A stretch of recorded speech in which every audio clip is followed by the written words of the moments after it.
ছেলে চাকরি প্রার্থী, কিন্তু বর্তমান সময়ে দিদি কোনো রিক্রুটমেন্ট করছে না।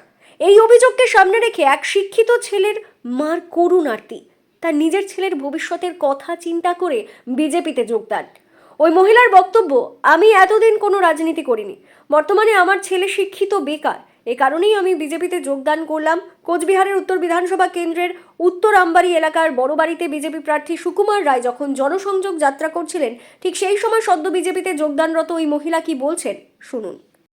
এখন তো দিদি থাকাতে আমাদের যে অসুবিধাগুলো, যেমন বিশেষ করে আমার ছেলে যেমন বড় হয়ে গেছে, এই যে পরিস্থিতি সার্ভিস পাওয়ার যোগ্যতাও কিন্তু কিছুতেই ও পাচ্ছে না, কারণ জিনিস নিচ্ছে না দিদি তো কোনো মানে রিক্রুটমেন্টই ছাড়ছে না, তাহলে কি করে হবে এটা?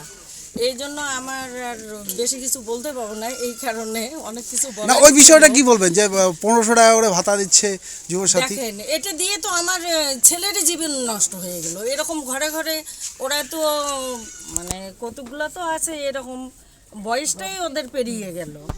তো এখন আমরা ওটা চাচ্ছি না, আমরা চাচ্ছি আমাদের ছেলেদের ভবিষ্যৎটা উজ্জ্বল করতে। কোনো পার্টিতে ছিলাম না, সাধারণভাবেই ছিলাম, কিন্তু এখন যে পরিস্থিতি দেখতেছি তাতে মনে হয় যে বিজেপি আসার দরকার। নাম ঝর্ণা রায়।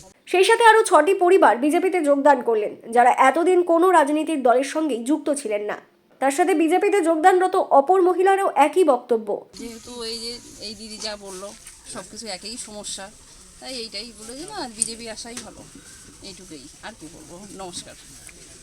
Bureau news, ABN 24x7, Cooch Behar.